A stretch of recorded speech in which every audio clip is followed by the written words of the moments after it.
Nice. Goes live and then hits the mute button. So clearly it's on me, although I think it's usually on me. TogetherTec's board meeting. We meet on the first Saturday of each month, and hopefully our other board member will be, there we go, joining in.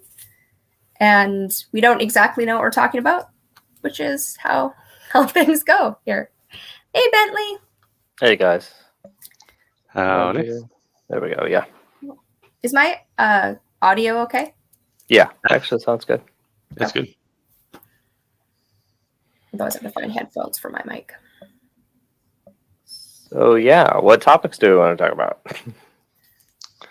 All right, so I've got something I think I talked to both of you about separately, which is sort of about the, I don't know, I guess a project, although that term gets thrown around a lot, but a project to help, I guess, figure out the different ways to, I guess, organize work in a project, like, I guess, any project requiring, like, development work.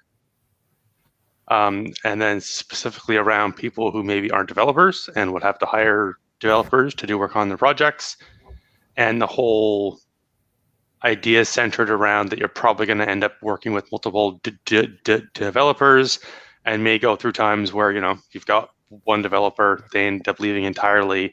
So hopefully all the work that they do is self-contained and documented enough that somebody else can pick it up and, you know, keep it going. And then to expect for that to happen multiple times, or, you know, for that not to kill the project. Yeah, so I could do a long rant on that. I'm not sure, do you believe there's any other topics you want to talk about before we dive into the technical side? Nope, totally fine. Go for it. Yeah, so let's see. If you're trying to think if this is more the advanced question or just the beginner question of, I have an idea and I want to hire developers for it, which do you think? Adriel, is it more where you are, where you've had some work done? I think it's either I've had some work done, like, or even if I hadn't had work done, you know, sort of, I've got the specs and I'm in the point where I want to now hire a developer. Funding completely aside, like whether you get to work, whether you get them to work for free, whether, you know, there's somebody that's a partner on the project, whether they're somebody you're paying through Upwork. Yeah. Just any developer that's working on the project, I guess, ways to organize their work, partially so it can change hands multiple times, but I imagine it'll also overlap a lot for someone like you. What would it take for you to bring on a second developer? I imagine you'd probably still have to document it in a lot of the same ways, so that might also be a similar topic. Yeah, and one of the challenging things about that is how much documentation in spec writing is appropriate. So if you're building a prototype and you're like, I think people will like this product or this tool, but I'm not sure yet, a lot of extra work in like designing, you know, doing mock-up screens and stuff, and documenting the code well, or doing a good handoff is not a real good use of time, because what often happens is you build a small piece of it, you get it out there, and then you get crickets, or, you know, you realize it's not something that we've all kind of gone through. So anytime you spent like prepping or preparing to hand that off would have kind of been wasted time, because when you get another person with some more time, it's better for them to almost start from scratch. So we do need to keep that in mind. But if you've got some code working and you feel like you want it to last long or longer, then yeah, you'll need to, I mean, first thing is to set realistic expectations. You get a new developer, they're going to want to rewrite it. That's part human nature, which is bad, but it's also, it depends on how much code you have on whether that's a likely thing or not. But just understand that that's going to be the feeling you get when you start talking to people. They're going to look at this code and that's stupid. And you kind of have to explain, well, we weren't sure what we were doing, and we did a couple iterations, and I didn't give them the time to clean up the code. And then, you know, asking them to put in a README is a pretty common thing. So one of the files is read.me, and it's usually written in Markdown, and it describes how to deploy whatever the tool is, any special setup needed, and also oftentimes we'll give an idea of kind of how the folder structure of the code is in there so that another developer can come in and get up to speed pretty quick.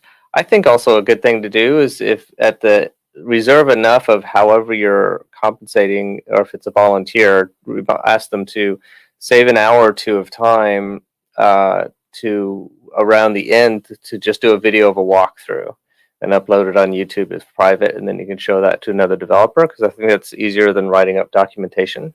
And documentation quickly gets out of just ends up being old and getting crusty because a lot of times you're making new ideas and changes, and there's a lot of dead code in projects like this where you're feeling yourself around the space. And it's good when you're talking to people up front, you know, whether it's, to set the expectation up front when you're first talking to your first developer or other developers, that, hey, I want to make sure that this will be fairly easy for another developer to come in and pick up. Not that I'm not going to hire you or whatever, but, you know, we want other people to do it. A lot of our projects are open source. So you can also say that we'd like people to be able to come in and reuse this code. Don't spend a lot of time making it pretty right now because we know it's a prototype, but keep that in mind that wherever possible to do that. Does that kind of help? Yeah, it does. Thank you.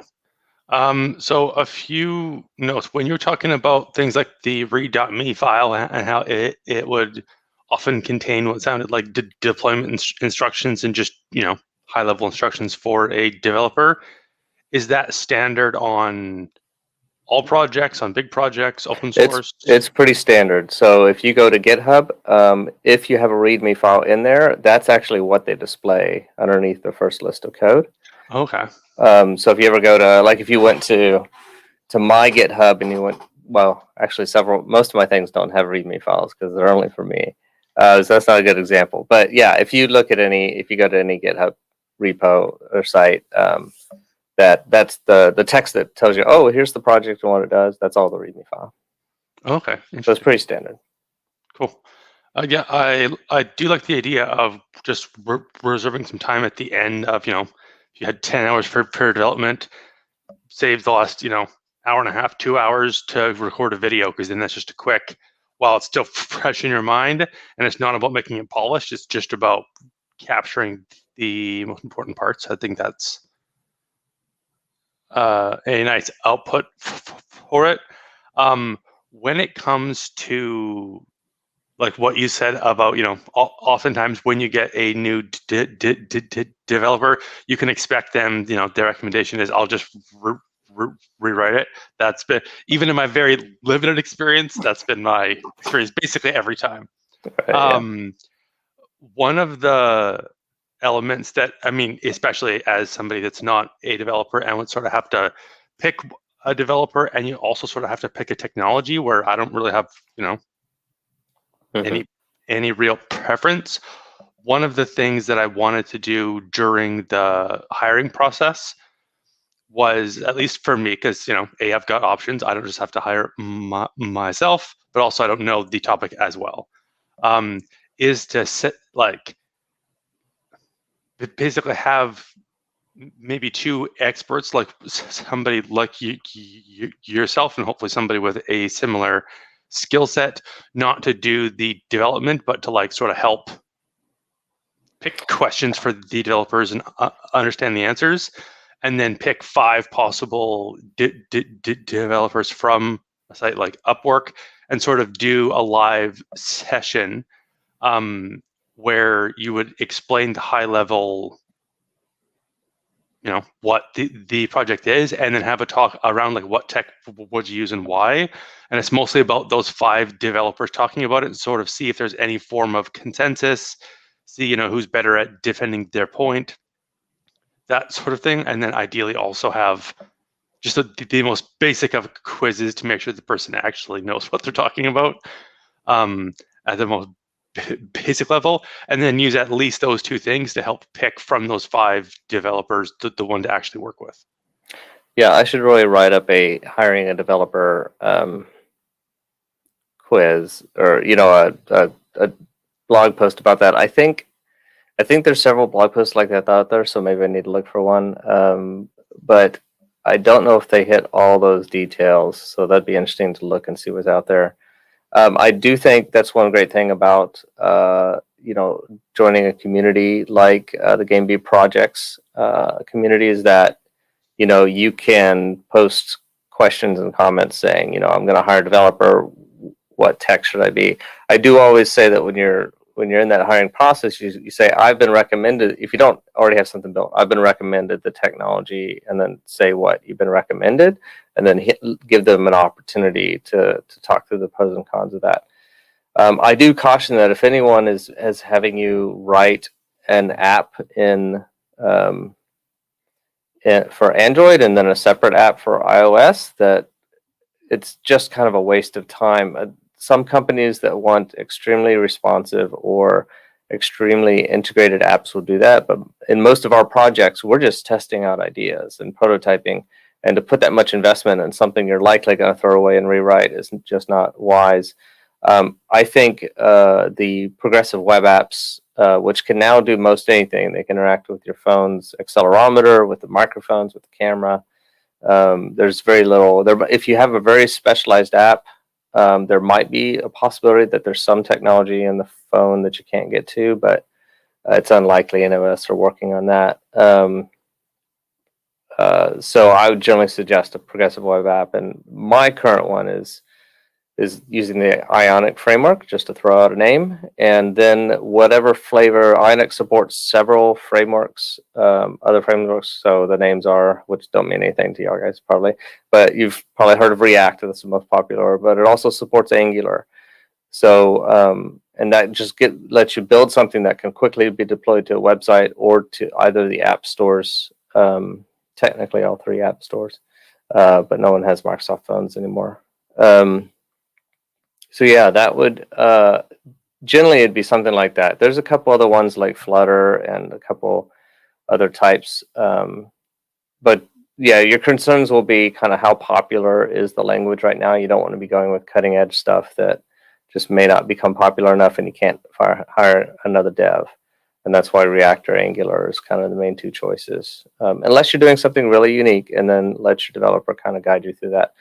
But yeah, there's several people in the community that if you, if you're going through Upwork or something like that to hire a developer, and they come back with kind of technology suggestions, just post that in there and we can talk about it and kind of what your idea is. Hopefully you've already posted the idea, and we've already kind of talked about that a little bit in the community, because that's what we're here for, support each other.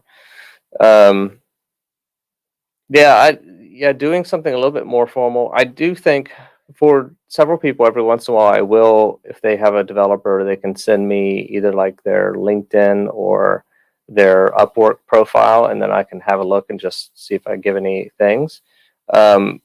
If you wanted me to go be part of the interview process, which is really good if you can find someone who's a developer that just doesn't have the time or is too expensive for you, which I probably am for a lot of people, then yeah, just have them be there for an hour or so. And then usually a lot of us will swap time for that. So if you're good at marketing or good at something else, then, for a little marketing advice, I would do the interview. So yeah, be one of the interviews. And I've done that for several startups also when they're hiring CTOs and stuff like that. So, but there's a lot of opinions. Software development is more art than science. So, when you're the project lead, you're going to get, from 3 people, you're going to get 4 different pieces of advice, and you're just going to have to go with your gut. And honestly, you're not going to paint yourself in too much of a corner. So don't stress about any of the decisions. Cool. Thanks. Yeah. And that definitely helps. And I think it does make sense. The sort of talking about sticking with React in almost all cases, that makes sense based, from what I've heard. I do think it's important to make sure that you don't, code yourself into a corner with using some weird, obscure technology that you won't be able to find anyone else to actually support, which defeats the purpose of this whole thing anyway. Because they're the only person that knows it, you're not going to be able to find another developer to work on it anyway. If this video is a year old, you'll have to check to see what the latest is, because React could have been replaced by then.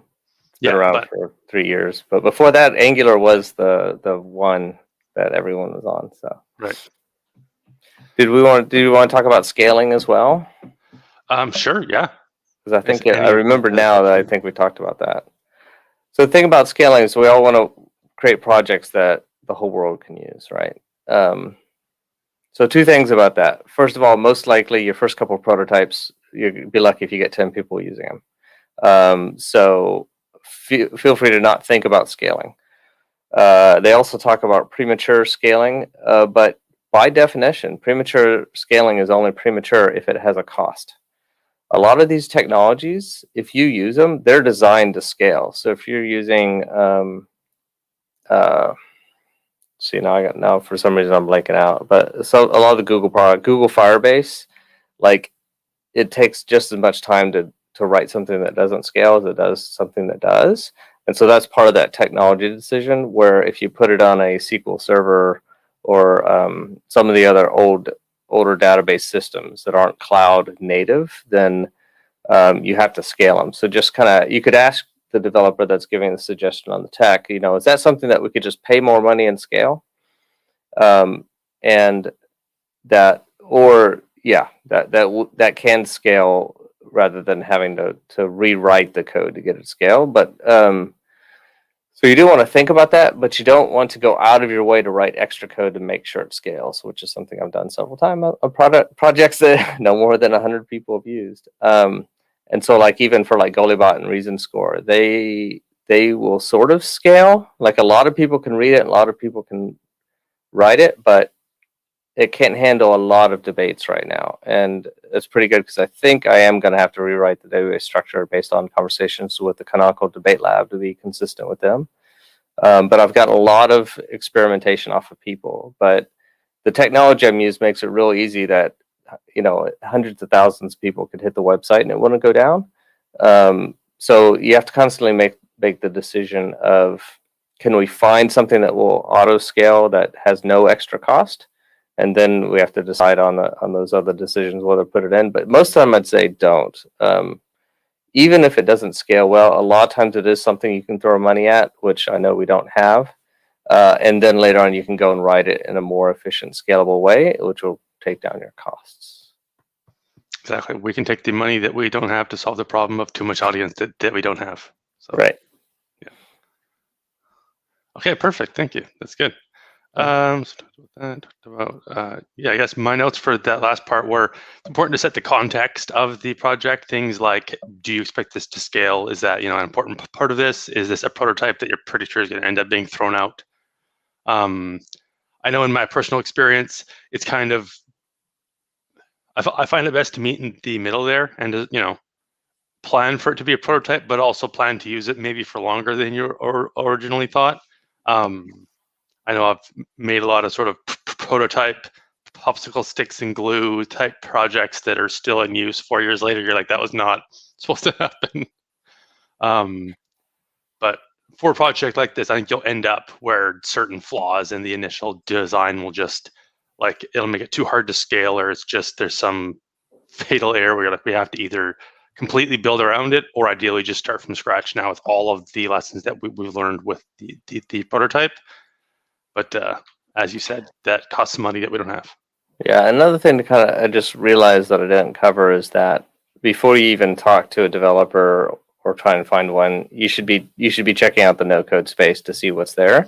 The technology is getting progressively better. So, Ajo, you originally wrote some of your stuff in Knack. Yep. Didn't need a developer, but in just a couple years since then, I've had someone like, so we have the project list now, which we're not using very well, but you can have all these people, you can belong to multiple projects and multiple communities and stuff like that. That's all written in Bubble. So, and that's a non-developer. Now he's fairly technical, but he's not a trained developer. So nowadays, a lot of the tools in the game B space probably don't need custom development. I mean, Agil's yours with video and embeds and stuff, that sort of thing will take some, but really check to see how much you can do in the no-code space before you invest in a custom application. And unfortunately, software engineers often aren't familiar with the no-code space, so asking them if it can be done in no-code may give you a bad signal, because I only know it because I started out no-code before I became a developer, so I have a passion for it. But other developers don't even know. They would be surprised to find out what people have done in this no-code space. Cool. So no-code on Twitter is probably the easiest place to find it. For the no-code tools, I know my early excursions into the world of no code found that a lot of them the databases seemed very lacking. Mm-hmm.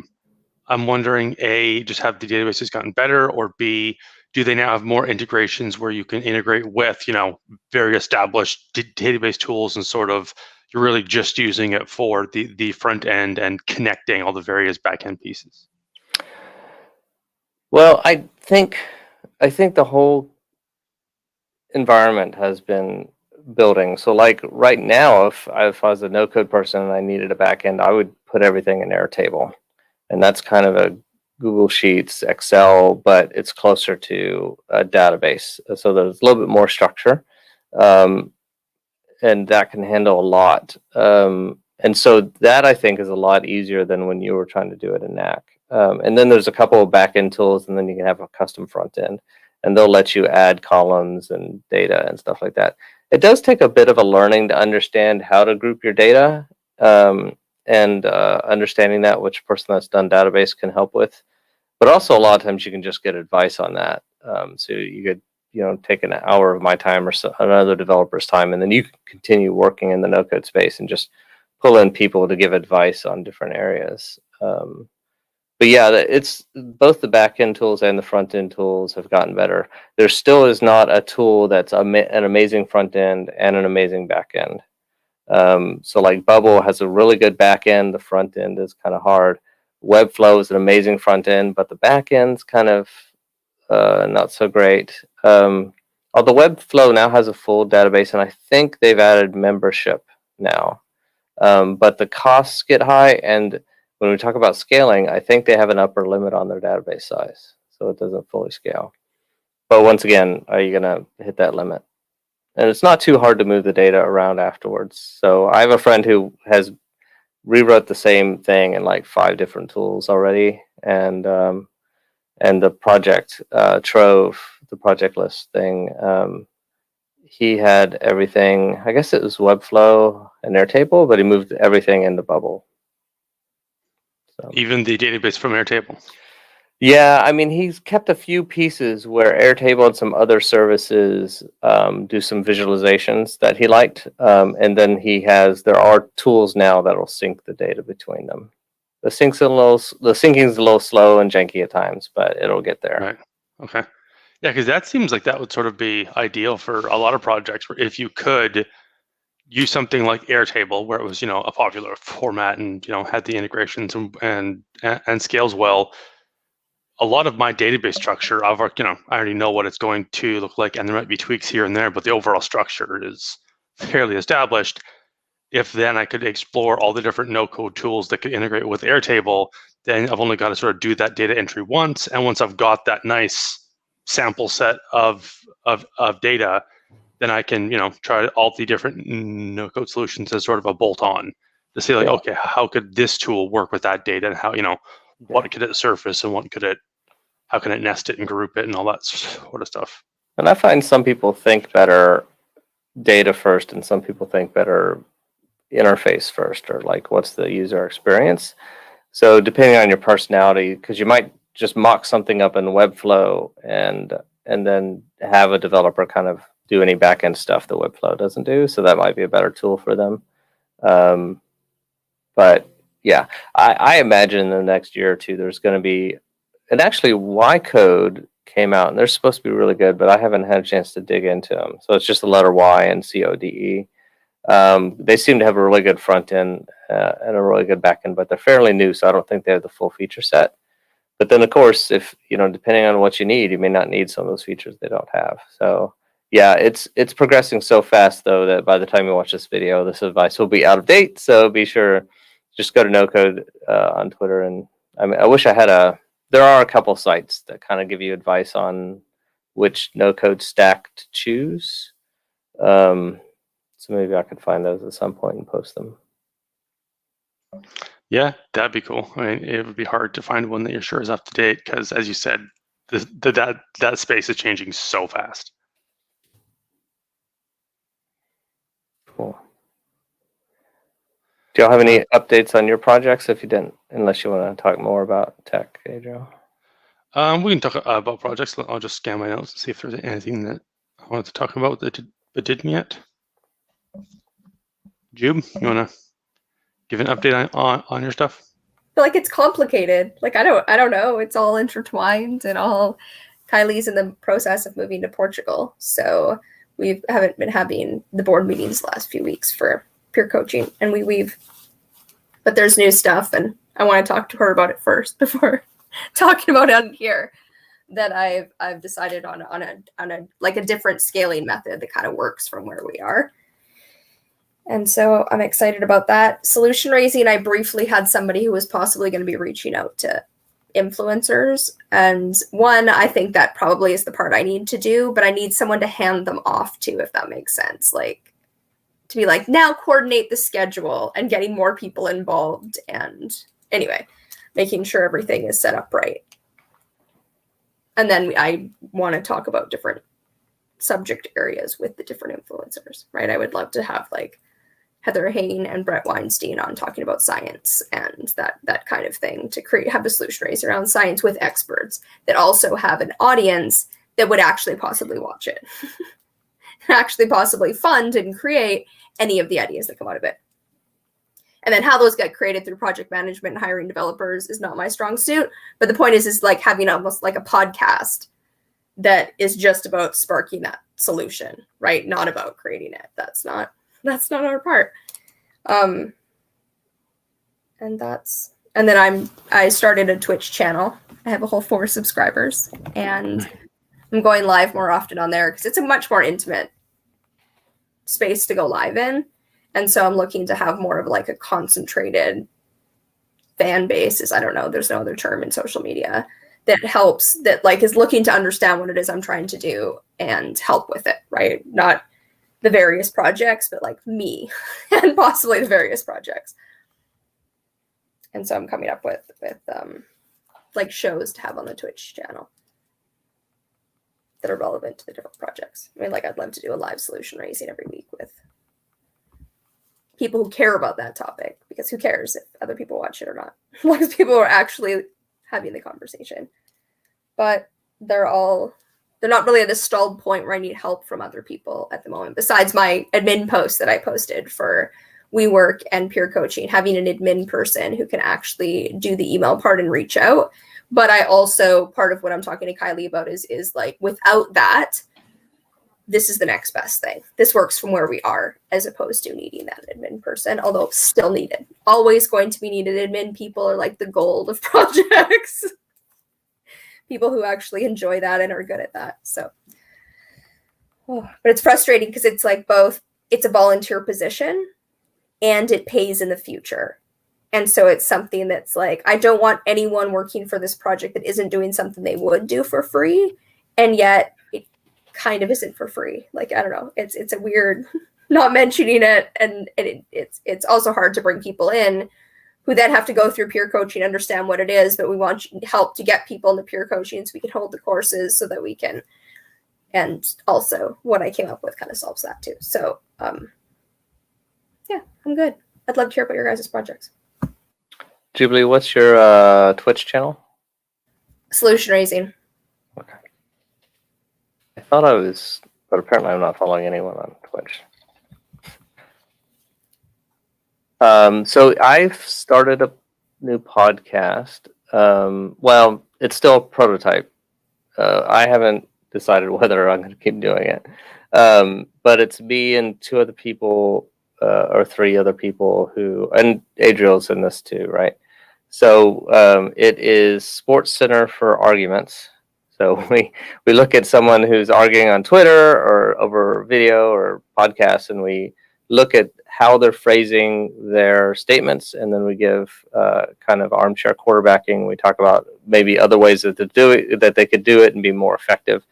So it's a way to learn to we're thinking about calling it winning arguments. There's a lot of other names just because that's catchy, but more accurately, it's kind of just learning how to communicate more clearly and effectively, and to depolarize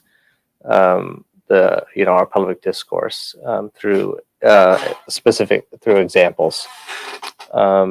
So yeah, it's fun. We're going to talk more about it on Monday, and if anyone's interested in being one of the panelists, we're going to have people rotate in and out as they have availability. Let us know. Oh, and I guess on my other project on GoalieBot, I hired a marketing/PR/journalist who will also be doing research. So now I have 2 people that are very, very part-time, 10 hours a week or so, that are doing different things to try and the goal is to, in GoalieBot, we got to make this one really good example of what it's like, and then I think we're going to start crowdfunding. Hey, do you know what we did for the COVID vaccine thing? Do you want us to do the same sort of analysis on I don't know, on guns or on climate change, or what are the other topics, and then see if people are willing to support that type of in-depth journalism. The COVID thing is really complex, and it's still easier than climate change, but it's not quite ready to get out there. We need to get our facts a little straighter and a little bit more understandable. So we're working through it. It's amazing when you get in deep how complex it gets. So we're learning a lot, but we probably won't be marketing for another month or so. Where are these conversations being hosted that you won't get kicked off of? Which one's the COVID or the debate one? The debate one, it's on YouTube right now. I don't know. I wonder if they would. They probably would totally not allow it, but I wonder if they would allow it because it's a debate, and so it's showing both sides, and it's really hard to actually, some degree, get that off because it's not expert. It's actually kind of expert advice on both sides without. Yeah, and we're also kind of talking about more how they use the language than the topics themselves. So our first video was actually a COVID controversy. It was Joe Rogan talking about giving advice to a 20-year-old to not take the vaccine, and Brett Weinstein and Heather, I forgot her last name now. So we took a clip from the Dark Horse podcast. We talk about Fauci's response, Joe Rogan's apology. So that was kind of an interesting back and forth. Or Joe Rogan walking it back some. And then and kind of a bit of revisionist history. It was interesting. And then our other one was so that one wasn't pulled down. I mean, only like 4 people watched it. So although Jubilee, you've had some taken down that weren't watched by a lot of people. So I'm probably I think I got an account on Odyssey just in case. So we'll probably put a backup on that, which is the new YouTube alternative. So we'll see. So there's a possibility that if we have some inflammatory comments that could trigger the AI, and if the AI is not, or the people reviewing it are not sophisticated enough to realize that we're having a meta conversation about the topic rather than the topic, then it's definitely possible that we can get canceled or things removed. So we'll see. We may have to stay away from the more complicated stuff. Some of the people want to do critical race theory, and I'm like, I'm not quite ready for that. Can we get and maybe if it's not 3 white guys talking about critical race theory, maybe just okay. So is there another way that it can be talked about? Right? Yeah, I mean, that's who's supposed to talk about it. I mean, we could talk about it here, but Jubilee, Oh yeah. The rules say it has to be 3 white men. That's the only way that you can talk about critical race theory. Yeah, or 12 angry white men, right? Yeah.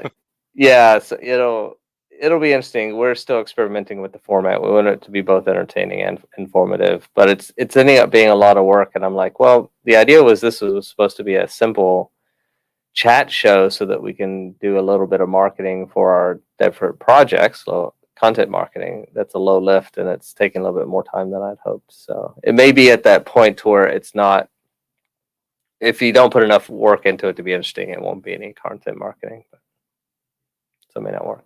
Anyways, you could, Adriel, I don't know what you're thinking on it right now. You guys could just do it live on Twitch. Yeah, it might be boring. Yeah, I mean, that part, boring. that could be interesting just because you've got more of the live feedback as far as like you can say things, and then, there's that back and forth, right? Whereas like if Steven says a certain thing and somebody, counters it or agrees and adds something, then there is more of that than just the four of us talking about what's in our heads. Yeah. Yeah, and I was thinking next time we do it, not this Monday, but maybe the one after that, is to do at least YouTube live streaming, and maybe we could Twitch at the same time. Right. Yeah. But it'll take a little while to build an audience either way. But I guess it's probably a little bit more discoverable on Twitch. Mm-hmm. Anyways, yeah. Cool. And then, yeah, for my projects, I mean, obviously I'm in the spot where I sort of want to start getting something coded and may take another look at some of the no-code tools. But I think to your point, there's so many custom controls and stuff like that I think is going to end up not really being able to be a no-code option, but might still at least get the knack demo to sort of a version 2. I don't think there's much else to talk about because I mean everything sort of falls under that umbrella now. Although I realized in my thought about the sort of how to get it coded, I do still want to start doing those interviews on trust and just sort of what it means to various people to trust information, to trust organizations, to trust a politician, to trust a government. Yeah. That'd be good. Good, but not much else to add. Well, we could probably cut this one short if we don't have any other topics. Yeah, works for me. Works for me too. We can continue an open conversation after, or we could just keep on having an open conversation. Either way. I'm happy to chat about anything if y'all want to. If y'all have any other thing. Otherwise I might head out. For yours, Adriel, the one we were talking about at the beginning that you guys were talking technical on, are you looking to create like a project management design tool, but specifically for people who are hiring developers, and to walk like just developers or everyone involved in the project through the project to be able to hand it off? I was just writing like having, I guess that's the question if you're not creating it. What would a project management tool that was designed for micro contributions look like? That was designed to be contributing 1 to 4 hours a week and have dozens of people working on it instead of one person, or having one person working for X amount of time on it and then passing it off to the next person, and like it being a discrete tool that they finished and then passed it off to the group with that, because that's kind of, I would love that tool. But no, that'd be useful. I mean, I think it would be similar to the project groups, like the project apps that we've attempted, but just with like that combined with Upwork, where you can have your project pages where you can say, here's the project, here's the work that needs to be done, here's the work that we've already got, like here's the people involved and what their skill sets are. I think you would sort of need to have a combination of both the time trading, as Bentley talked about, so he might be able to say, here's my skill sets, and then if you want me to get involved in a project for free, here's the stuff that I need help with, right? So like if you have marketing expertise and need help with development, information, then cool, we can trade that. And then also have the element where you can just get paid for work. Because that was one of, sorry, finish. No, it's fine. Go ahead. That when Bentley was talking about hiring the developer piece and talking about how usually the prototype, the first one is kind of only ever going to be used by 10 people. And although it's great for it to be able to scale, the chances are you don't actually want it to scale, because then you need to fix it for for it to attract the more people. That's clearly expensive, right? If you know how to code yourself, you're going to do it for your own project, but hiring someone from the outside to do that, to only have 10 people on it, is an astronomical cost, really. But people coming and working on a startup for free because they get a piece of it later with that piece of profit.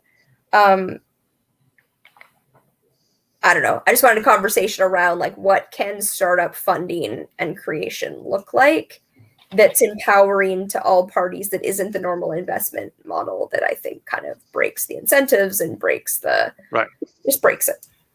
Yeah. I mean, that part is interesting for, of course, projects that never plan to sell or that never plan to sell to a for-profit entity. So like if you're joining up and doing work to get part of ownership in something that's never going to sell, then what are you doing? But then how do you be clear? Because you could also use that as an excuse to get free work done and then turn around and sell it a couple of years later. And, you own everything because you told everyone that you were never going to sell it, got free work done, and then sold it. Yeah, I think part of what the project app for this, you need to be able to categorize your projects for simple things like sense making.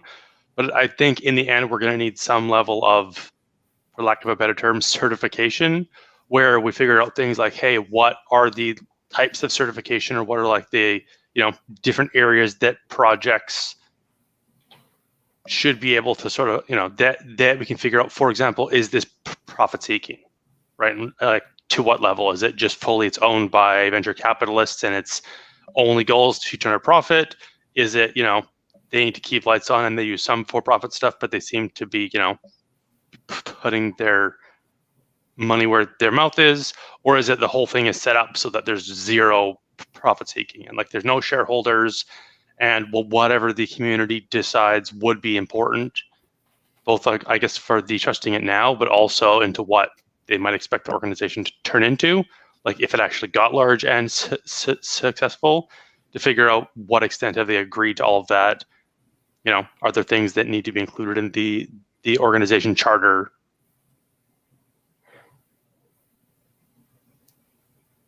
Did that make sense? Yeah. Have y'all heard of the slicing pie funding model? Is it slicing pie? I was trying to look that one up.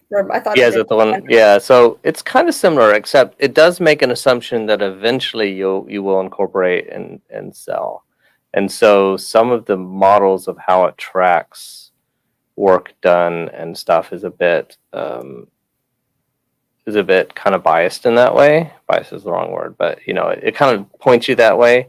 But it is a system that does time tracking, and I think there's some sort of evaluation from the other people on your work, and then it gives you a certain equity in the business. So that might be something to look at as a model. I don't think they do what you're looking to do.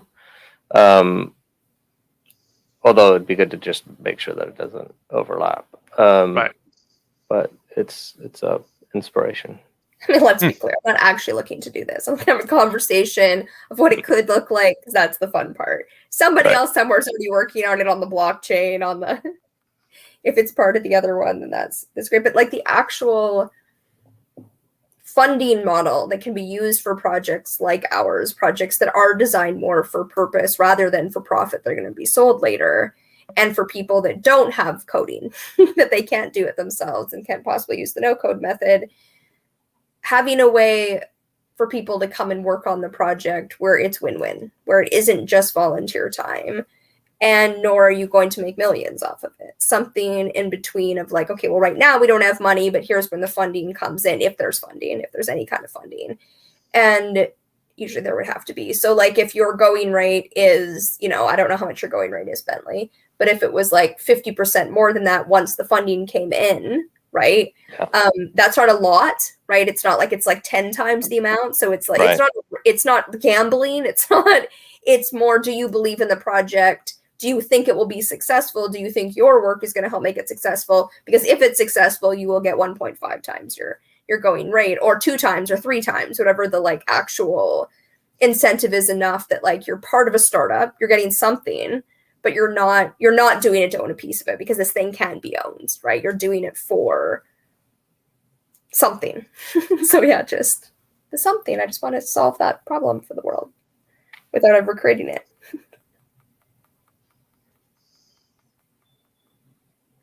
Yeah, so I guess that they tally up the fair market value of all the work you put in, and there's questions about how to calculate that, and then profits are divided equally, which I guess what you're saying, Jubilee, is you probably want to cap on everyone's profit, so that any additional funds beyond that, if there's a business model at all, would be reinvested into the project rather than going to the individuals to make the project bigger, more successful, and help more people, which is the goal of the project. Because our goal isn't to have an unlimited income, but the goal is to live comfortably and help other people. Right. I think also there's the added advantage where if the project got large enough, you might actually get to the point where there is like a group or an organization or a company that does end up like buying the projects and owning them, but it's not profit seeking. And some like, for example, if Conferati and WikiElection were to take off, I wouldn't want to own those for 20 years. That would end up being like a lot. But you also wouldn't, you never want to sell it to a profit-seeking organization, because that would kill the trust in it. So sort of what are the options? And if you were to sell it, then does that just go back to the whole conversation with the slicing pie? And it's just, it might not sell for as much because, it wasn't generating profit to start with, and that's not what the point of the transaction is. Yeah, for a startup I'm joining right now, we're actually writing up the documents where we do contract work. So when we get that money, we can choose to take either all of our salary from that, or we donate that back to the company and get equity, and then it's a percentage split based on how much equity and fair market value services. So also if we're working on just marketing for the company and stuff like that, we can track that time. So yeah, we're kind of building that system. It just doesn't kind of have the cap that Jubilee kind of suggested. But we're all aligned in incentives, and it's more of a for-profit company. But right, I was also more talking about like for Adriel's project or something, where it was like hiring a developer, but somebody who is more committed, going to stick around longer, doesn't necessarily need to get paid now, although he's paying them. But like somebody else who has a project like that and wants, instead of paying them now, they're getting X amount later. They know if they put in 30 hours versus 5 hours, they're getting paid per hour is what I was thinking. Yeah. But it's I like the idea of giving a 2x. And I guess we've actually structured some contracts in the contracting space like that, where it's kind of like you pay us 50% now, and then the other 50% when you start selling your product, right? So yeah, that sort of contracting. Yeah, it'd be interesting to have an easy tracking system for that. But I guess it'd be interesting to do a prototype, with just Airtable, right? You write down what it is, and then what the fair market value is, and you just kind of tally it up all the time. That'd be a good way to do that. And I think that's actually how, for our startup, that's how we're using Airtable to track that. Right.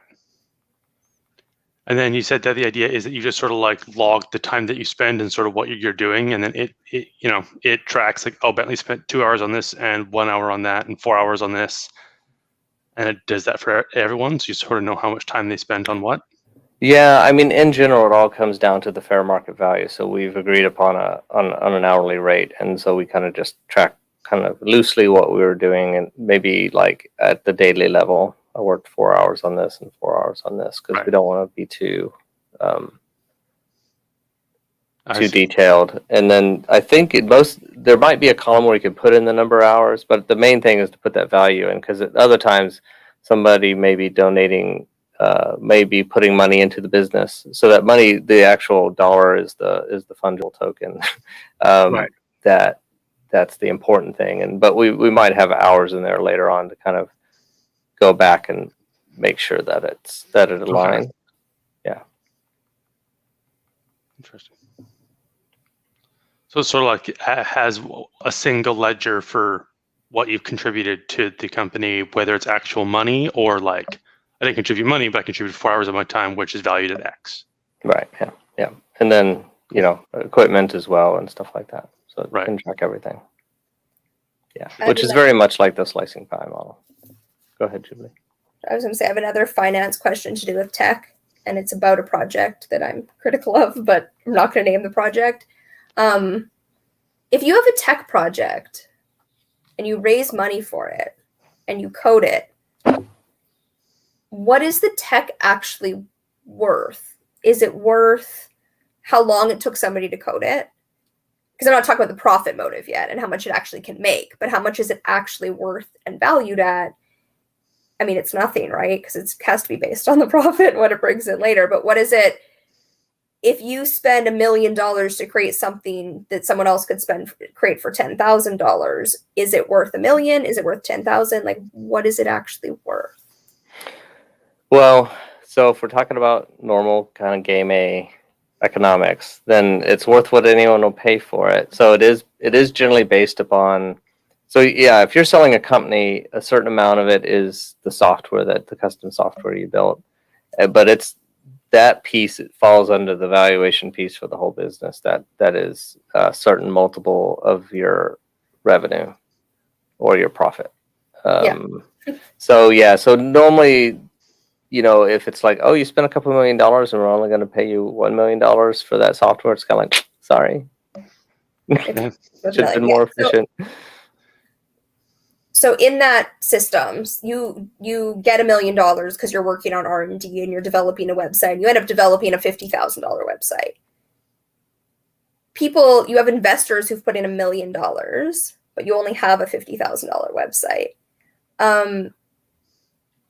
Even though, like, legally, wouldn't it kind of make sense to fuck over your investors, get $50,000? Because now if you need $50,000, it's a 100-fold investment in what it's actually worth, but it dilutes the $1 million so much, or the opposite way. The 50,000 is really needed because it's now, you know what I mean? But the $1 million that was there before dilutes this one where it doesn't make sense for the next investor to get involved.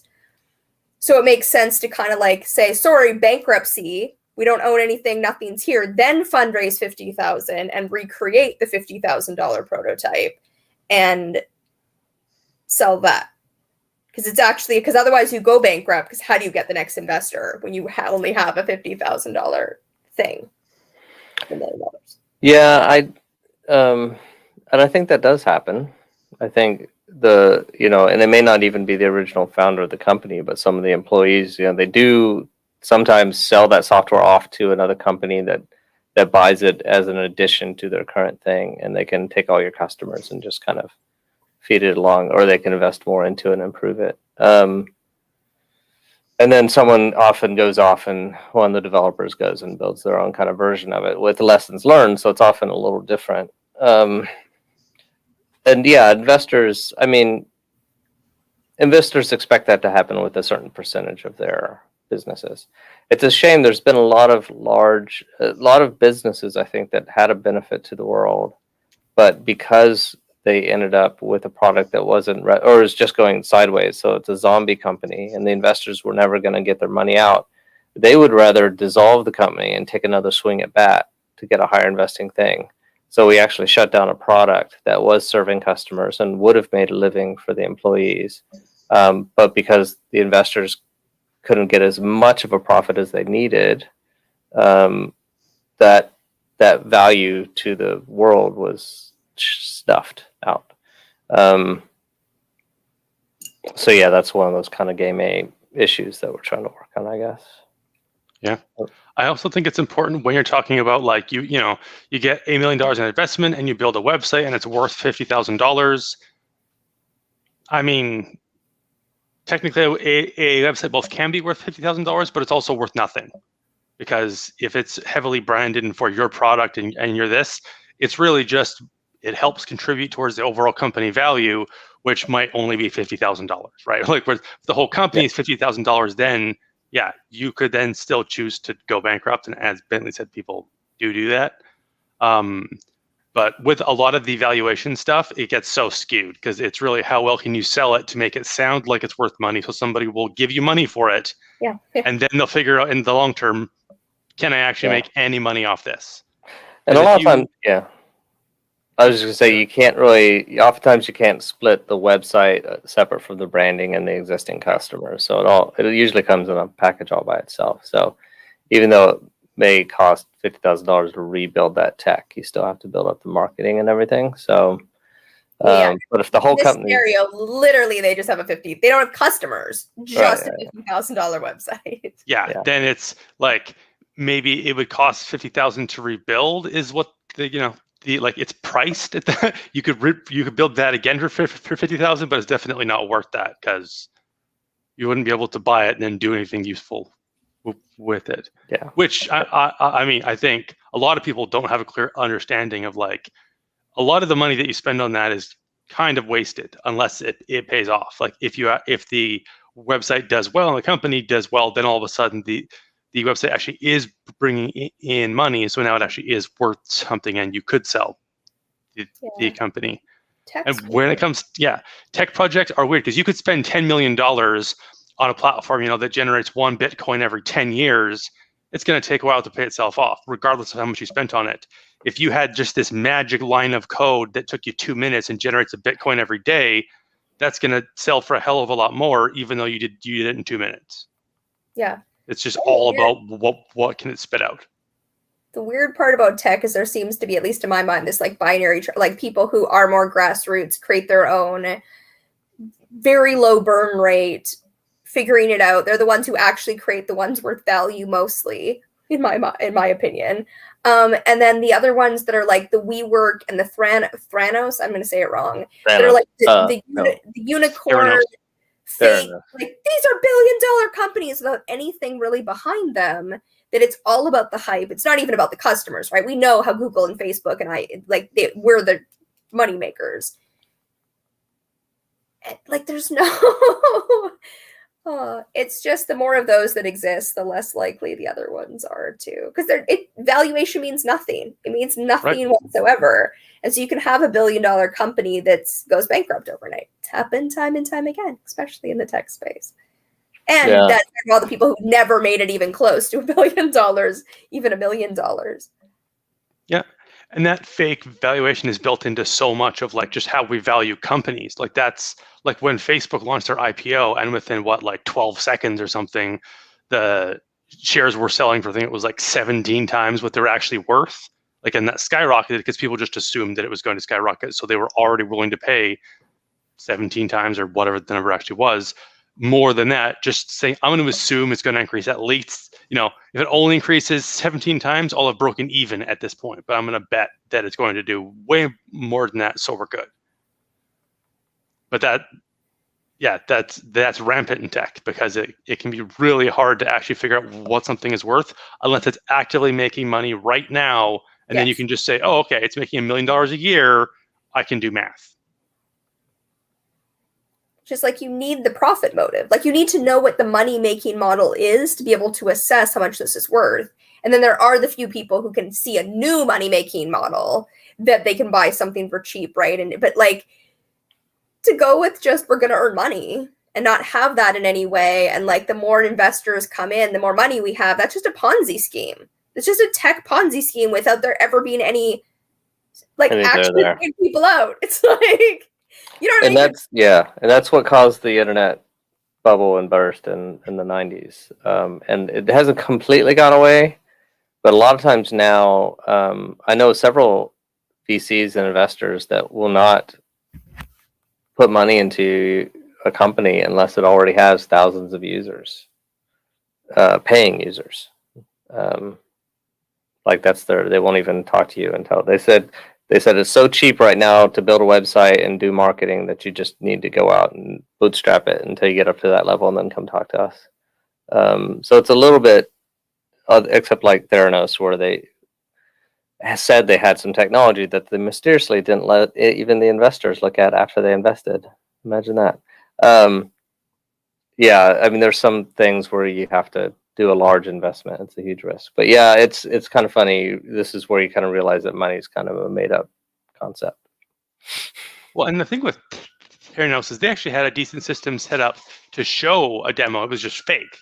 Yeah, they went into another Like, room and you ran it. you have to really understand the technology. Like, and there was, I think, so even like some sleight of hand and stuff type involved. Like, it sounded like, I mean, it wasn't all that complex. I heard explained. I'm like, oh, okay, I sort of understand, but I also don't understand what they were actually doing. Right? I know it was some sort of like, take your blood and scan it and tell you everything that's wrong with you. But yeah, it's pretty crazy. yeah, but that same thing can also happen with tech, except for as Bentley said, that's why it's okay. But are people paying you for it? You showed us the tech, great. Are people buying it? No. Why? Go solve that problem.